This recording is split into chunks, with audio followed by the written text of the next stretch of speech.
আসসালামু আলাইকুম শিক্ষার্থীরা, কেমন আছো তোমরা সবাই? আশা করি সকলে ভালো আছো। আজকের ইংলিশ গ্রামার ক্লাসে তোমাদের সবাইকে স্বাগতম জানাচ্ছি। তো আজকের ভিডিওতে আমি তোমাদেরকে শিখাবো একই ভিডিওতে নাউন, প্রোনাউন, অ্যাডজেক্টিভ, ভার্ব এই 4টা বিষয় নিয়ে তোমরা শিখতে পারবে। তো ভিডিওটা অবশ্যই শেষ পর্যন্ত দেখো, ভিডিওটা অনেক উপকারে আসবে তোমার। তো চলো ভিডিও শুরু করি। তো সর্বপ্রথমে যেটা আছে সেটা হচ্ছে নাউন। নাউন কি? Noun is a word that names a person, place, thing or idea. এরপরে নাউনের বাংলা যে সংজ্ঞাটা আছে সেটা হচ্ছে নাউন হলো এমন একটি শব্দ যা ব্যক্তি, স্থান, জিনিস বা ভাবনাকে নির্দেশ করে। তো এরপরে আমরা কিছু উদাহরণ দেখি, তাহলে তোমরা বুঝতে পারবে যে কেন এই সংজ্ঞাটা দেওয়া হয়েছে। তো প্রথমে আছে রহিম ইজ প্লেয়িং ফুটবল। এখানে এই বাক্যটার মধ্যে রহিমকে চিহ্ন করা হয়েছে, কারণ রহিম হচ্ছে ব্যক্তির নাম, তাই এটা হবে নাউন। এরপরে I visited Cox's Bazar last summer. এখানে হচ্ছে কক্সবাজার হচ্ছে একটা স্থানের নাম, যেহেতু এখানে স্থান উল্লেখ করা আছে, তো এটাও হবে একটা নাউন। এরপরে আছে she bought a book from the store. এখানে এখানে বুক হচ্ছে একটা জিনিসের নাম, তো এটাও হবে নাউন। এরপরে এখানে ভাবনাকেও নির্দেশ করে নাউন। এই হ্যাপিনেসটাও কি এখানে নাউন হবে। তো আশা করি তোমরা সবাই বুঝতেই পারলে যে নাউন কি। A pronoun is a word used in place of a noun to avoid repetition. অনেক সময় তোমাদের ইংরেজিতে সংজ্ঞা চাই, তো তোমরা তখন এটা লিখে দিয়ে আসলে কিন্তু তোমরা ফুল মার্ক পাবে। তো এরপরে আছে এই প্রোনাউন এমন একটি শব্দ যা নাউনের পরিবর্তে ব্যবহার করা হয়। এরপরে 3টা উদাহরণ আছে, আমরা পড়ি। Rahim is playing football, he is very good.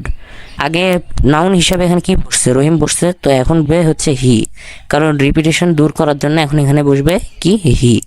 তো এরপরে 2 নম্বরে আছে হচ্ছে I visited Cox's Bazar last summer, it was amazing. এখানে কক্সবাজার ছিল হচ্ছে কি নাউন, কিন্তু এটা যেহেতু প্রোনাউন হবে তাই এখানে ইট বসবে কক্সবাজারের বদলে। এরপরে she boat A book from the store, it is very interesting. এখানে আগে বুক একটা জিনিসের নাম, তাই এটা ছিল নাউন, কিন্তু এখন এই বুকটা কি লিখতে হবে? এখানে লিখতে হবে হচ্ছে ইট, এটা হচ্ছে প্রোনাউন। অ্যাডজেক্টিভ কি? অ্যাডজেক্টিভের যে ইংরেজি সংজ্ঞাটা আছে সেটা হচ্ছে এটা।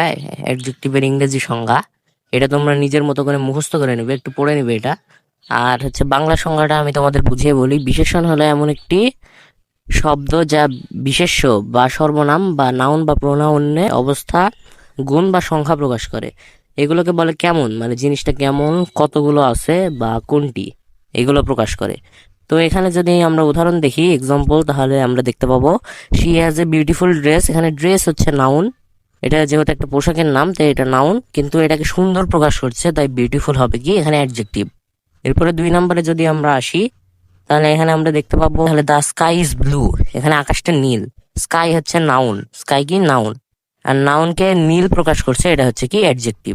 হি ইজ অ্যান ইন্টেলিজেন্ট বয়। এখানে নাউন হচ্ছে বয় মানে ছেলেটার নাম, এটা একটা ব্যক্তির নাম, আর এটাকে ইন্টেলিজেন্ট মানে হচ্ছে বুদ্ধিমান প্রকাশ করছে, তাই এটা হবে অ্যাডজেক্টিভ। ভার্ব মানে কি? তোমরা এটা মনে রাখবে, ভার্ব মানে ক্রিয়া। এরপরে এখানে ইংরেজিতে ডিফিনেশন বা সংজ্ঞা দেওয়া আছে, এগুলো তোমরা পড়ে নিবে, নিজের মতো করে মুখস্থ করবে। আর বাংলা সংজ্ঞা হচ্ছে ক্রিয়া হলো এমন একটি শব্দ যা কোনো কাজ, অবস্থা বা ঘটনার প্রকাশ করে। কি করছে, কি ঘটছে বা কি অবস্থায় আছে এগুলো প্রকাশ করে। এক্সাম্পল দেখি এখন, হি রানস ফাস্ট। রানস মানে দৌড়ায়, সে একটা কাজ করছে, দৌড়াচ্ছে, এটা হবে কি? এটা হবে ভার্ব বা ক্রিয়া। এরপরে 2 নাম্বারটা যদি আমরা দেখি, তাহলে the boy is eating an apple, মানে সে খাচ্ছে, করছে, একটা কাজ করছে, খাচ্ছে, এটাকেও কি? এটা হবে ভার্ব বা ক্রিয়া। এরপরে দে প্লে ফুটবল। এখানে প্লে হচ্ছে ক্রিয়া, এখানে কি? প্লে হচ্ছে ক্রিয়া। প্লে মানে খেলা করা, কোনো একটা কাজ করছে। আমরা কিন্তু এখানে আগেই দেখেছি যে ভার্ব মানেই হচ্ছে করছে, ঘটছে বা কি অবস্থায় আছে। তো আজকের ভিডিও এই পর্যন্ত ছিল। ভিডিওটা কেমন লাগলো সেটা কমেন্ট করে জানিও। আর এই পার্টস অফ স্পিচের যে ক্লাসগুলো আছে সেগুলোর একটা প্লে লিস্ট আমি তৈরি করেছি, সেটা আমার চ্যানেলে গেলেই তোমরা দেখতে পাবে। আমার চ্যানেলের মধ্যে ঢুকে দেখতে পাবে প্লে লিস্ট বলে একটা অপশন আছে, সেখানে এই 3টা ক্লাস দেওয়া আছে। এই 3টা ক্লাসে আশা করি পার্টস অফ স্পিচের নিয়ে তোমাদের আর কোনো সমস্যা থাকবে না। তো এই টাইপের আরও ক্লাস দেখতে চাইলে আমাদের চ্যানেলটিকে সাবস্ক্রাইব করে রাখো, আর ভিডিওটা ভালো লাগলে একটা লাইক করে দিও। ধন্যবাদ সবাইকে।